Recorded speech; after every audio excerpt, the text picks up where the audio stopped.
Hai, kalian tahu nggak sebenarnya kata mustahil itu nggak ada. Ini pelajaran yang aku dapat ketika aku membaca salah satu buku The Principle of Power karya Dion Yulianto. Di sini jelaskan bahwasanya kita mampu membacakan sebuah solusi dari permasalahan yang kita hadapi yang kita anggap itu mustahil. Di buku ini dijelaskan bahwasanya tidak ada kata mustahil selagi kita itu punya tekad, keberanian untuk menghadapi tantangan hidup. Kata mustahil itu ada ketika kita itu menganggap bahwasanya kita belum memahami permasalahan tersebut.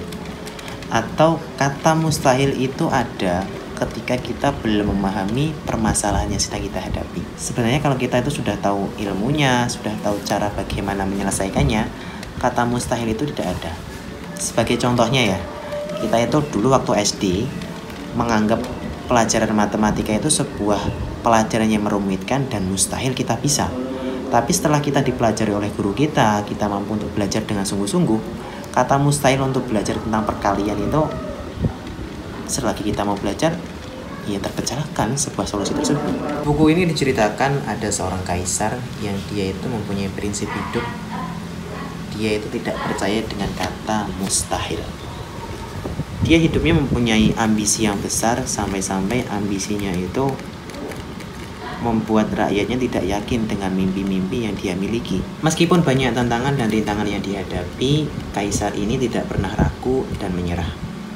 Ia menghadapi pasukan-pasukannya jauh lebih besar dan berpengalaman daripada miliknya. Tetapi dia itu terus maju dengan keyakinan dan strategi yang cerdik.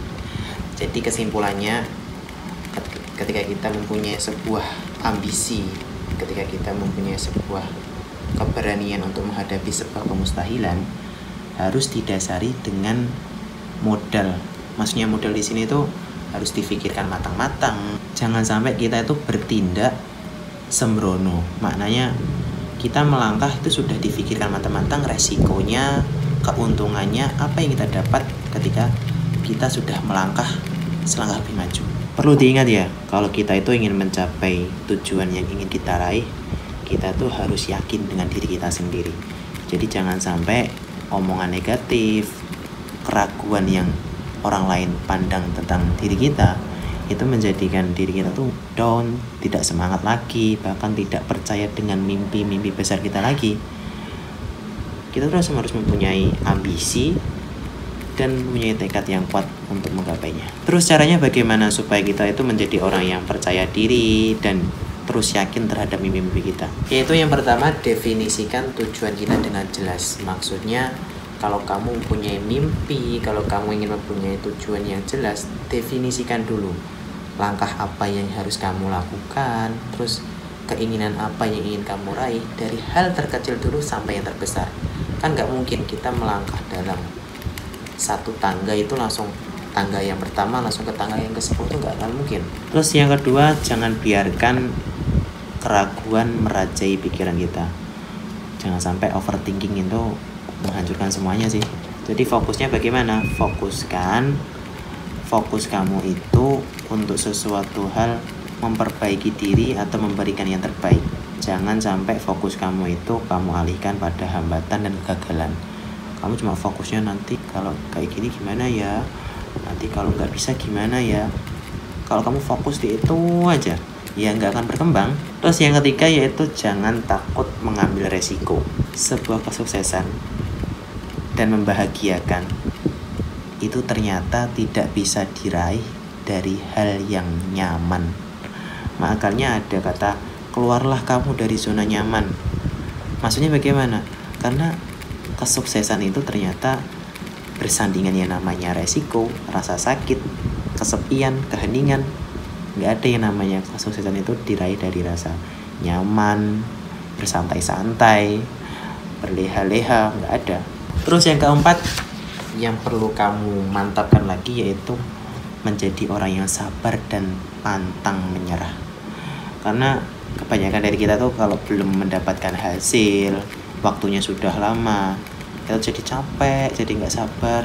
Kira-kira tuh bisa nggak sih? Akhirnya jadi ragu, akhirnya jadi putus asa, akhirnya jadi gelisah, terus ya udah mengurungkan niat untuk mimpi kita. Lalu yang nomor 5 yaitu belajar dari kesuksesan orang lain.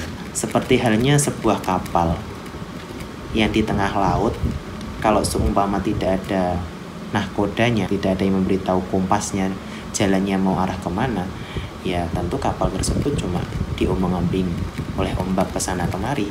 Makanya kita harus belajar dari kesuksesan orang lain. Untuk apa? Untuk menjadi motivasi untuk diri kita sendiri, terus untuk menjadi semangat untuk diri kita sendiri. Terus langkahnya bagaimana sih caranya orang tersebut untuk menggapai mimpi-mimpinya, bagaimana kok bisa sampai sukses seperti yang sekarang tuh, bagaimana caranya. Nah, kita belajar dari pengalaman orang lain. Nah, dalam mengabaikan sesuatu yang mustahil, kita itu akan menemukan potensi diri kita yang sebenarnya dan mengetahui batasan-batasan diri kita itu sampai sejauh mana sih. Nah, di buku ini juga dijelaskan bahwasanya tidak ada hal-hal yang benar-benar mustahil jika kita memiliki keyakinan dan tekad yang kuat. Jadi ketika kita mengabaikan sesuatu yang mustahil, kita itu akan menjadi sosok yang berpengaruh dan menjadi inspiratif bagi orang lain. Gimana? Aku rekomendasiin buku ini buat kalian. Kalau kalian yang ingin belajar tentang bagaimana cara memanipulasi seseorang, bagaimana cara kamu itu dibutuhkan oleh seseorang, kamu bisa baca buku ini. Ini menurutku buku ini sangat recommended banget buat kalian yang ingin belajar tentang mengenal potensi diri kalian, mengenal tentang bahwa kalian itu hebat dan bisa menjadi inspiratif bagi orang lain. Dan aku berpesan bahwasanya aku mengatakan seperti ini bukan karena ingin menggurui atau ingin menjadi sosok yang pandai, bukan, karena kita mau harus sama-sama belajar. So, see you. Assalamualaikum.